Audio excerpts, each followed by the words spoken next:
Anaitwa Mzee Hassan Dalali, moja kati ya wazee wa heshima sana pale Msimbazi. Of course, moja kati ya maneno yake ambayo amezungumza kupitia kwenye media wakati akizungumza na waandishi wa habari kuelekea mchezo wa kesho tarehe 9 dhidi ya Al Masry, mchezo ukiwa ni marudiano kombe la shirikisho barani Afrika.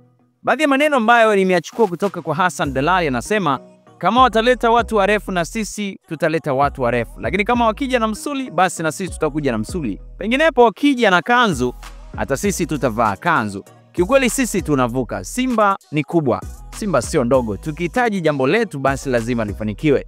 Ni miongoni mwa maneno ambayo amezungumza Hassan Dalali, moja kati ya watu wa heshima sana katika uongozi wa Simba kwa maana kwa upande wa wazee, lakini moja kati ya watu ambao wana thamani kubwa sana kwenye uongozi wa Simba Sport Club. Mengi ya hayo amezungumza, na hapa nina machache kati ya yale mengi ambayo ameweza kuyazungumza. Comment yako ni muhimu sana.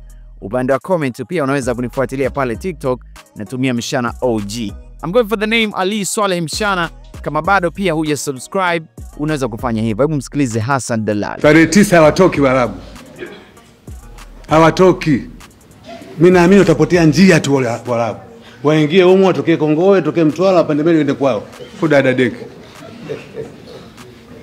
Hii ndio Simba bwana. Si mtaona pale watu warefu tutawaleta, na mimi nitawaongoza watu warefu, watakuja uwanjani, Waarabu watakimbia. Wakivaa msuli na sisi tunavaa msuli. Kudada deki. Wakivaa kanzu na sisi tunavaa kanzu. Kama siara nini? Simba kitaka jambo lake afike mchezo. Manake bio silembilembi, hakuna siasa hapa.